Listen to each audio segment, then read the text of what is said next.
Olá, estamos aqui no prédio da FAAP para conversar com o economista Luiz Alberto Machado. Ele vai falar como é possível, com criatividade, aumentar a rentabilidade dos negócios e também fazer uma previsão do atual cenário econômico. Confira.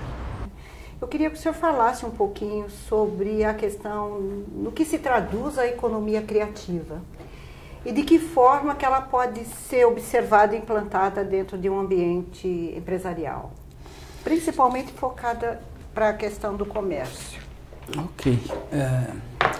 Bom, a economia criativa ela pode ser vista como uma nova linha de pesquisa dentro da economia e, nesse ponto de vista, o grande guru da economia criativa é um inglês chamado John Hawkins, que justamente vê a economia criativa significa agregar valor através de segmentos que exploram a propriedade intelectual. Ou ela pode ser vista pelo ângulo da criatividade, e aí o grande guru é um canadense que já vive há muitos anos nos Estados Unidos, chamado Richard Florida, que ele enxerga mais pelo ângulo sociológico da classe criativa, como é que a classe criativa interage com o ambiente criativo. Claro que são dois pontos de vista que apresentam muitos pontos em comum, mas existem divergências importantes entre eles. A visão do John Hawkins, bem economicista, ela é mais abrangente do que a visão do Richard Florida. O Richard Florida tem uma visão que restringe um pouco. Por exemplo, quando eles tratam de cidades criativas, uma cidade criativa para o John Hawkins, que tem essa abordagem mais econômica, é aquela onde você tem algum tipo de atração que faz as pessoas irem para esse lugar e elas deixam dinheiro lá, o que faz com que a cidade arrecade dinheiro. Então você tem, por exemplo, Orlando, Las Vegas, na perspectiva do John Hawkins, são exemplos ótimos de cidade criativa. As pessoas vão para lá atraídas por essa atividade, pelo jogo, pela diversão, pelos parques temáticos. Na visão do Richard Florida, não. A cidade criativa é aquela que reúne o que ele chama de 3 T's: talento, tecnologia e tolerância.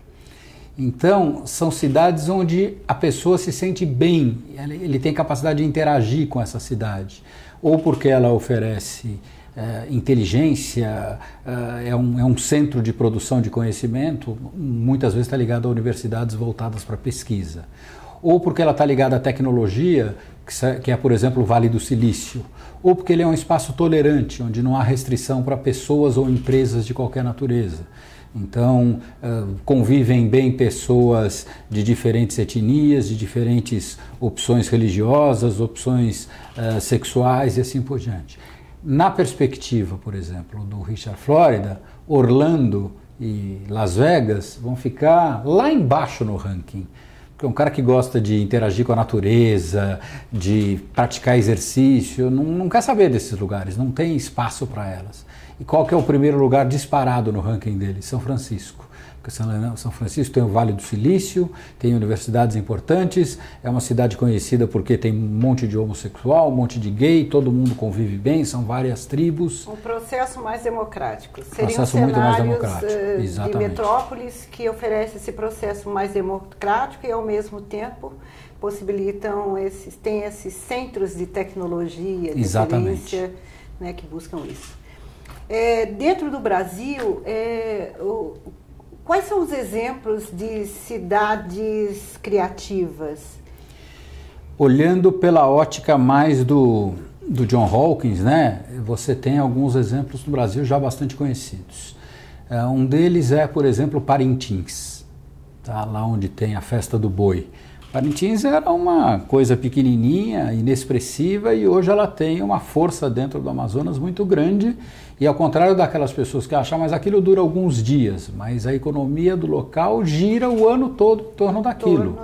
Porque hoje você tem o pessoal que produz adereços, fantasias e que fornece hoje para as grandes escolas do Brasil inteiro, e você tem as próprias, os dois grandes blocos lá, o Garantido e o Caprichoso, cujas alas saem se apresentando em eventos corporativos e artísticos em todos os lugares. Então aquilo gera um movimento para a economia do local o ano todo. É algo muito parecido com o que ocorre em Caruaru e em Campina Grande com as festas juninas. Embora possa parecer uma coisa localizada, aquilo tem hoje uma capacidade de gerar receita para a cidade que vai muito além do mês de junho propriamente dito. Pegando por outro ângulo, que é poucas vezes explorado como isso, São Paulo é um exemplo extraordinário de cidade criativa, porque São Paulo reúne duas coisas fundamentais: equipamentos e atividades. Então eu diria o seguinte: qual é a pessoa que vem a São Paulo pela beleza natural da cidade? Nenhuma.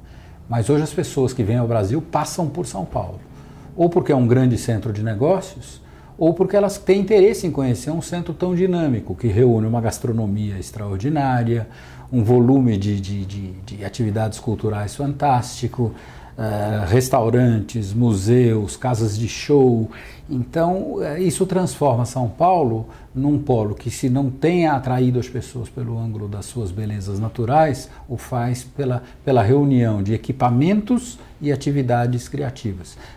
E São Paulo tem trabalhado muito bem essa questão, por exemplo, com a Fashion Week. Antes era uma semana, hoje são 2 semanas da moda em São Paulo, com grandes eventos, com eventos internacionais, e mais aquilo que São Paulo sempre foi forte, que é o turismo de negócios, né? As feiras, as exposições, as convenções e assim por diante. Hoje um varejo que trabalha basicamente com produtos focados na questão de alimentos, bebidas, enfim, o varejo independente, ele pode instalar um ambiente de economia criativa? O que ele precisa para isso? Bom, basicamente, o que é a criatividade? É a fuga da rotina, é fazer alguma coisa diferente, é você causar surpresa e essa surpresa atrair pessoas. Então você já vem tendo exemplos dentro da atividade corporativa, em diferentes segmentos de negócio, que são tipicamente economia criativa. Vamos pegar um exemplo. A TAM. Eu acho a TAM um caso fantástico, porque a TAM atrai o passageiro sobretudo na época do Rolim, mas isso não desapareceu por completo.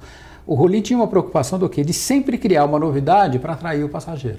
Era o tapete vermelho, era o comandante na beira da escada, era um programa de fidelidade muito fácil das pessoas participarem, eram fantasias da equipe lá de terra, na festa junina, no Natal e assim por diante, uma sala de espera completamente diferenciada.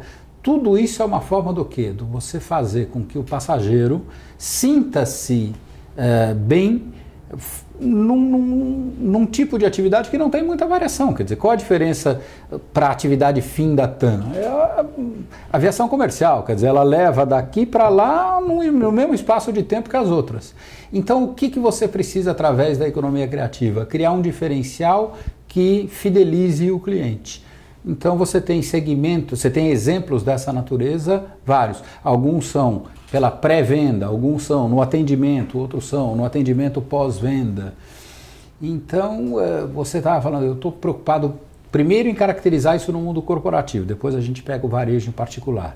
Eu acho que existem, eu sempre dou 2 grandes exemplos quando eu tenho oportunidade de falar, nos cursos que eu dou, que eu acho que são fantásticos para isso. Um é a Disney, os produtos Disney de uma forma geral. Os indicadores mostram que 70 e poucos por cento, 75% quase, das pessoas que vão aos parques da Disney retornam. Isso é um número fantástico. E eu tenho para mim que os outros 25% que não retornam não é porque não querem, é porque não podem. Por quê? Porque aquilo é um mundo mágico, não é para criança. Fascina, né? Fascina, não é?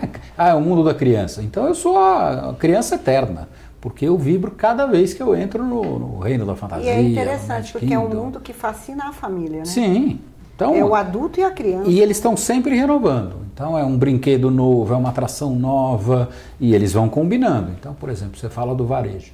As pessoas, claro que lembram dos parques da Disney por causa das principais atrações, mas na saída de cada atração está lá aquela lojinha que vende a camisetinha, que vende o chaveirinho, que vende o negócio.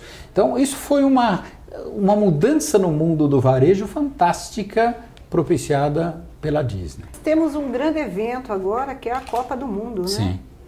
É o momento de se pensar em ser mais criativo em relação a isso, o varejo pensar em ser mais criativo, pensar em como que ele pode pensar em atrair o seu cliente, considerando Copa do Mundo, que é uma paixão nacional, e ao mesmo tempo é um evento em que traz turistas estrangeiros, né?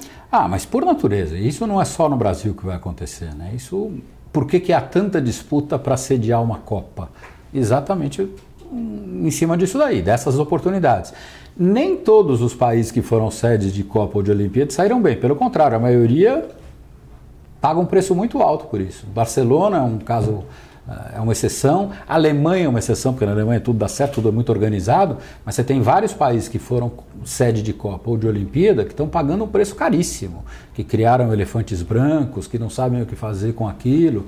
Isso tem na África do Sul, isso tem na China, Montreal está até hoje pagando a conta, a Grécia. Porque não souberam rentabilizar. Porque gastaram muito para atender as exigências hoje para organizar um evento dessa natureza. As exigências hoje da FIFA ou do Comitê Olímpico Internacional para sediar uma competição dessa natureza são violentíssimas.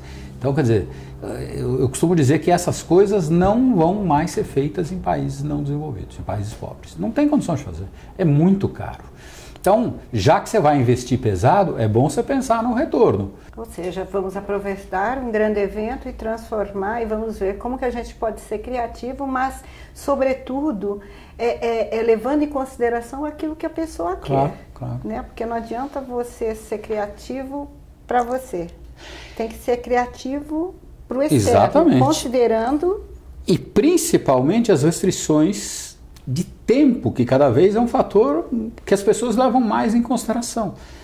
E aí a gente está falando muito de o que dá origem a essas aglomerações. Em alguns locais, sabe o que tem sido fantástico em termos de ponto de partida? Aeroportos. Tá? Isso na Holanda, isso aconteceu há muito tempo atrás. O aeroporto de Schiphol, que foi durante muito tempo considerado um dos melhores aeroportos do mundo, ele fez com que toda a região no entorno crescesse. Ele fica ali relativamente próximo de Amsterdã, mas foi um impacto fantástico.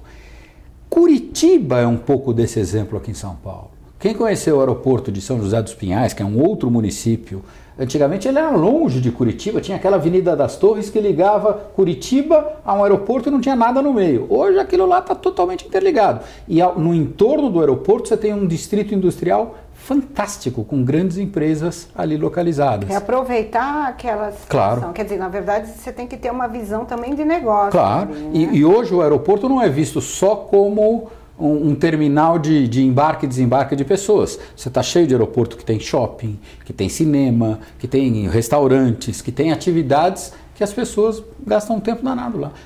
Mesmo que vai viajar, ele está preocupado com o problema do trânsito, mandam chegar 1h30 antes, por via das dúvidas eu vou chegar 3. Se eu for chegar 3, 4 horas, eu tenho que ter o que fazer naquele aeroporto. Então os aeroportos estão cada vez mais se preocupando em oferecer atividades, diversão e até se transformar em centros de compras para as pessoas. E o senhor diria que o consumidor também ele está mais seletivo? Ele busca mais assim, ambientes de compra que proporcionem para ele um benefício? Eu acho que ele busca, claro, segurança, comodidade e cada vez mais qualidade. À medida que você vai tendo uma sociedade, vamos pegar o caso do Brasil, onde você teve um crescimento muito grande do poder de consumo nos últimos 10 anos, talvez um pouco mais, 20 anos, vamos colocar o Plano Real que está fazendo 20 anos. Porque embora se fale muito do crescimento da classe média nos últimos 10 anos, nada disso seria possível se não fosse a estabilidade conquistada pelo Plano Real. Então, para mim, o Plano Real é um grande ponto de partida dessa ascensão social que está havendo no Brasil. Mas quanto mais essas pessoas adquirem maior poder de consumo, elas passam a ser mais exigentes. Então não é que ele quer ter alguma coisa só, ele quer ter alguma coisa no mesmo padrão que ele sempre aspirou a ter e antes ele não podia, e hoje ele quer ter. Então, ele quer ser tratado como um rei. Claro, claro. Ele, independentemente do poder, do considerado poder de compra dele, seja a nova classe média ou a classe Eu estava lendo outro dia um negócio a respeito dos rolezinhos, etc. E eu li uma análise fantástica, que antigamente era o ter, passou a ser o ser e agora conta o aparecer. Tá? Então, quer dizer, a pessoa quer se expor, ela quer ser vista. Então não adianta você querer falar, não, esse cara eu vou segregar lá num cantinho qualquer porque ele não está no padrão do que eu quero atender. Ele também quer ser visto, não basta só ter acesso ao produto. Tá, então o senhor acha que, por exemplo, o rolezinho pode ser considerado um movimento também político, também social. Sem dúvida nenhuma. Associado a isso. Não é uma brincadeira de jovens. Não, eu acho que tem muito a ver com isso. Quer dizer, eu quero ser notado. E eu não quero ser notado onde não interessa ser visto. Eu quero ser notado onde as pessoas vão para ver e serem vistas. E o senhor acha até que por conta disso, esse movimento dos rolezinhos pode aumentar? O grande problema do crescimento do movimento dos rolezinhos é o problema da infiltração. E aí deturpa tudo, que é o que aconteceu com as manifestações de rua. No começo elas eram as autênticas e tinham uma aprovação de 70%, 80% da população. À medida que elas passaram a ser infiltradas por vândalos, desvirtuou completamente. O grande problema do rolezinho é exatamente esse. Enquanto ele é um movimento sociológico de aspiração, de mostrar, de conquista de status, vai bem. Resta ver até que ponto ele não vai ser infiltrado e aí você vai ter problema de violência, de assalto, como é que se diz, de destruição, aí vai embora. Agora, eu queria que o senhor considerasse o atual cenário econômico. Atual cenário econômico-político. O senhor acha que hoje é um cenário que exige cuidados, um cenário econômico que exige cuidados, principalmente para o pequeno varejo? Ele precisa tomar mais cuidado em relação a isso? Existe aí, considerando alguns indicadores, tá? Por exemplo, a questão da inflação, que no patamar dentro da meta maior pode chegar a 6,5% ao ano. E que isso já até me parece que coloca o Brasil numa situação já de... Para os padrões internacionais ele é alto. De vulnerabilidade, segundo a avaliação do FED, né, que é o Banco Central Americano. Se eu tenho uma taxa de juros de 10,75 ao ano, enfim, existem alguns indicadores. Como é que o senhor avalia o atual cenário econômico e político? Eu sou economista e dentro da economia há muitos anos que eu ministro disciplinas relacionadas com a história econômica. Então a perspectiva histórica está impregnada na minha pessoa. Então, dentro de uma perspectiva histórica, dizer que eu estou achando que as coisas estão saindo de controle seria um completo exagero. Quer dizer, há 20 e poucos anos atrás nós vivíamos numa inflação de 50% ao mês, ou de 2 dígitos ao mês. Hoje nós temos 6,5% ao ano. Claro que é muito melhor do que era aí durante um longo período com que nós convivemos durante um bom tempo. Só que 6,5% é o limite máximo, é a margem superior da meta. Nós deveríamos estar mirando no centro da meta. 4,5%. E já há 3 anos que a gente está beirando lá os 6,5%. Quando você acomoda 6,5%, dá um outro probleminha qualquer, você leva um pouco essa margem e aí você vai trabalhar com 6 no centro e 8,5 na margem superior. Aí você começa a ter uma espiral que é perigosíssima. Não acho que existe um risco de descontrole imediato, mas também não vejo o ano de 2014 como um ano em que nós vamos fazer os acertos que seriam necessários. É um ano eleitoral, é um ano em que provavelmente nós vamos empurrar com a barriga os problemas, porque para botar a coisa em ordem, você teria que tomar algumas medidas que são impopulares e ninguém vai fazer isso em ano eleitoral. Por exemplo? Você teria que conter o gasto da máquina pública. Quer dizer, não tem o menor cabimento o Brasil ter 39 ministérios, tá? Cada um deles loteado com um bando de gente. Então isso custa, quer dizer, porque cada ministério exige a criação de toda uma estrutura. Então, isso para dar um exemplo simples. Como você já está com a carga tributária lá em cima, fica difícil você empurrar. Então você começa a inventar meios de você manter isso daí. Mas o grande problema é que mesmo que você não crie necessidade de aumentar ainda mais a receita para manter esse custo, a manutenção desse custo impede que você libere recursos para investimento.